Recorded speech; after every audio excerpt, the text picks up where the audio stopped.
ஆனால் அதிமுகவிலே பிள்ளை பிடிக்கிற வேலையை தொடர்கின்ற நீங்கள், நான் தான் புரட்சி தலைவர் எம்ஜிஆர், நான் தான் புரட்சி தலைவி அம்மா, தாவேக ஆட்சிதான் அதிமுக ஆட்சி என்று அதிமுகவின் அப்பாவி தொண்டர்களை, அதிமுகவினுடைய விசுவாச தொண்டர்களை ஏமாற்றி அதிமுகவை அபகரிக்கவோ அழிக்கவோ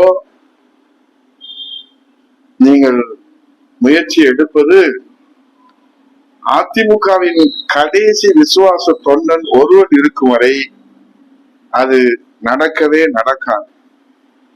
அப்படியே தாங்கள் மோசடி செய்து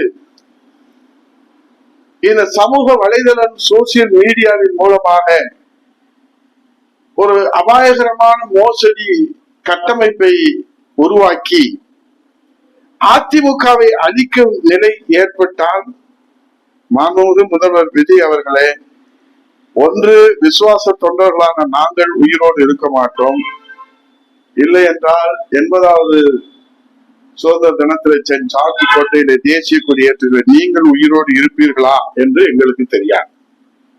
புரட்சி தலைவர் அம்மா, புரட்சி தலைவர் எம்ஜிஆர், புரட்சி தலைவி அம்மா விசுவாச தொண்டர்கள் தற்கொலை படையாக மாறுகின்ற அந்த சூழ்நிலையை நீங்கள் உருவாக்க மாட்டீர்கள் என்று நம்புகிறோம். அப்படிதான் நான் இருப்பேன் என்று சொன்னால், அண்ணா திராவிட முன்னேற்ற கழகத்துடைய விசுவாச தொண்டர்கள் இந்த புரட்சியை செய்வதற்கு, உரிமையை மீட்பதற்கு எந்த தயக்கமும் காட்ட மாட்டார்கள் என்பதை 80வது சுதந்திர தின சூளுரையாக ஏற்று, இந்த தமிழ் பாரம்பரியம் விஜய் அவர்களுக்கு தெரியும்.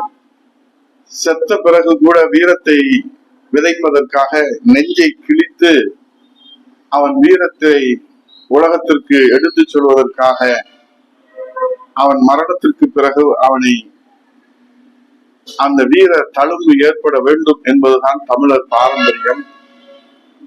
அதே போல அந்நியர் படையெடுப்பில் அபகரிக்க நினைத்தால், அந்நியர் படையெடுத்து அபகரிக்க நினைத்தால், தாய் நாட்டை காப்பதற்காக தாய் தந்த உயிரை விலையாக கொடுத்ததுதான், வீரமாக கொடுத்ததுதான், விசுவாசமாக கொடுத்ததுதான் தமிழர் பாரம்பரியம், தமிழர் பண்பாடு, தமிழருடைய உரிமை முழக்கம். அதுவும் மாண்புமிகு முதல்வர் விஜய் அவர்களுக்கு நன்றாக தெரியும்.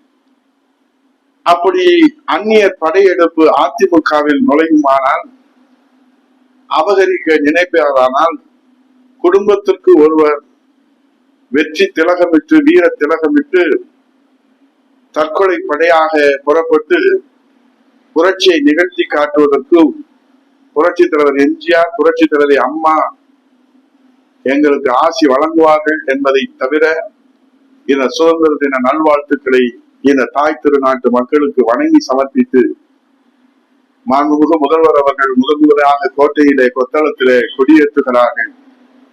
அவர் இந்த தாய் தமிழ்நாட்டு மக்கள் அவர் மீது வைத்திருக்கிற அந்த நம்பிக்கைக்கு 35% பேர்கள் உங்களுக்கு வாக்களித்திருக்கிறார்களே, அந்த நம்பிக்கையை நிறைவேற்றுகிற வகையிலே வறுமையை ஒழிங்கள், இளைஞர்களுக்கு வேலை வாய்ப்பை உருவாக்கி கொடுங்கள், இந்த தாய் தமிழ்நாட்டை தொழில்துறையிலே வளர்ச்சியடைங்கள், விவசாயத்துறையிலே வளர்ச்சியடை செய்யுங்கள், மேகராஜ அணையை தடுத்து நிறுத்துங்கள், காவேரி உரிமையை பெற்றுத்தாருங்கள், முல்லை பெரியாறு புதிய அணையை தடுத்து நிறுத்துங்கள், முல்லை பெரியார் அணையின் உரிமையை மீட்டுத்தாருங்கள், கச்சத்தீவை மீட்டுத்தாருங்கள், பாலாறை மீட்டுத்தாருங்கள்.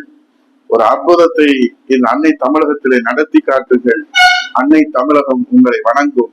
அதை விடுத்து அண்ணா திராவிட முன்னேற்ற கழகத்தை நீங்கள் அபகரிக்க நினைப்பது அதிகார துஷ்பிரயோகத்தின் உச்சம். இது அண்ணா திராவிட முன்னேற்ற கழக கடைக்கோடி தொண்டனுடைய உள்ள குமரலை வெளிப்படுத்தி அமைகின்றேன். நன்றி, வணக்கம்.